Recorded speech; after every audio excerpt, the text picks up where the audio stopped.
Hi friends, આપણે previous પેજમાં વિન્ડોની ગોઠવણી કેવી રીતે કરવી, મિનિમાઇઝ, મેક્સિમાઇઝ એન્ડ ક્લોઝ આ બધા બટન્સ વિશે લર્ન કરેલું. હવે આપણે નેક્સ્ટ સ્ટાર્ટ કરીએ એની પહેલા date, name and roll number લખી નાખીએ. ઓકે.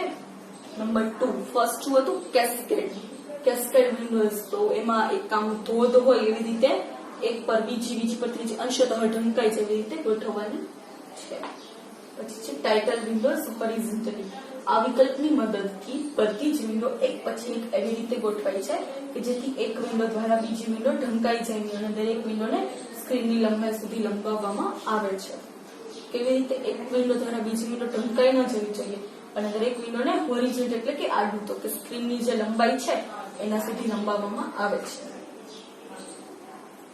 પછી છે ટાઇલ વિન્ડોઝ વર્ટિકલ.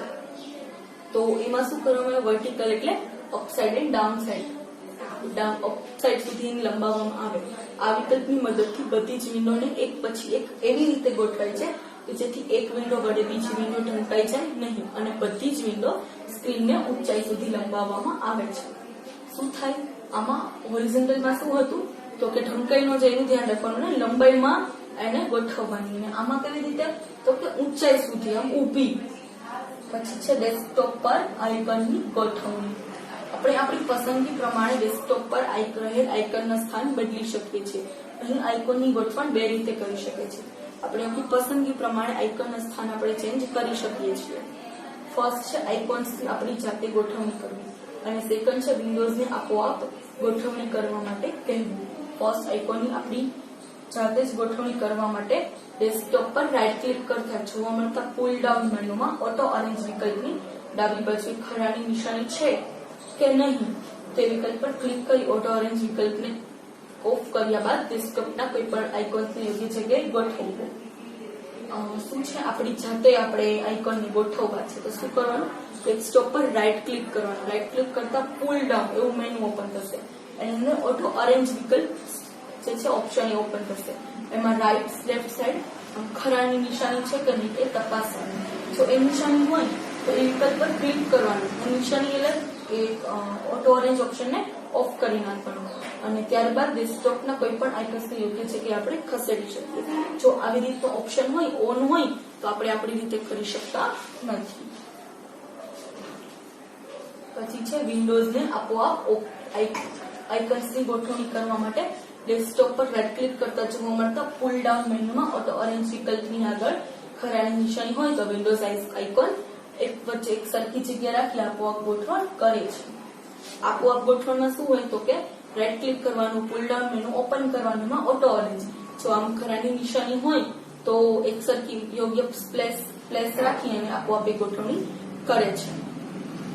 અને આપણે ગોઠવણી કરવું હોય તો ઓટો ઓરેન્જ ઓપ્શનને ઓફ કરી નાખવાનું. પછી છે સ્ટાર્ટ મેનુનો ઉપયોગ, using of start menu. Taskbar પર રહેલા સ્ટાર્ટ મેનુને જુદી જુદી રીતે સ્ક્રીન પર પ્રદર્શિત કરવામાં આવે છે. જેમ કે માઉસ વડે સ્ટાર્ટ બટન પર ક્લિક કરવું. આપણે ડેસ્કટોપ પર જોયું હતું આગળ કે માઉસ નીચે સ્ટાર્ટ બટન છે એની પર ક્લિક કરવાથી કીબોર્ડ પરની વિન્ડોઝ કી પ્રેસ કરીએ. કીબોર્ડ પર એક વિન્ડોઝ કી હોય એને પ્રેસ કરીએ અથવા તો Ctrl+S કી પ્રેસ કરવાથી સ્ટાર્ટ મેનુ સ્ક્રીન પર પ્રદર્શિત થાય છે. સ્ટાર્ટ મેનુ ઓપન કેવી રીતે થાય? ત્રણ રીતે. એક તો માઉસ વડે જ્યાં સ્ટાર્ટ બટન હોય એની ઉપર ક્લિક કરવાનું, પછી આપણું જે કીબોર્ડ છે એની ઉપરની વિન્ડોઝ કી પ્રેસ કરવાની અને Ctrl+S કી પ્રેસ કરવાથી સ્ટાર્ટ મેનુ સ્ક્રીન પર પ્રદર્શિત થાય છે. આ છે સ્ટાર્ટ મેનુ, જેમાં ઇન્ટરનેટ, ઈમેલ, કમાન્ડ સપોર્ટ ને વિન્ડોઝ મીડિયા પ્લેયર છે એવું બધું આપેલું છે. અહીં થોડાક આઇટમ્સ આપેલી છે. પછી અહીંયા ઓલ પ્રોગ્રામ્સ, બાકીના બધા જ પ્રોગ્રામ આપેલા છે. તો આપણને કોઈ પણ પ્રોગ્રામ શોધવો હોય તો આપણે સર્ચની મદદથી શોધી શકીએ.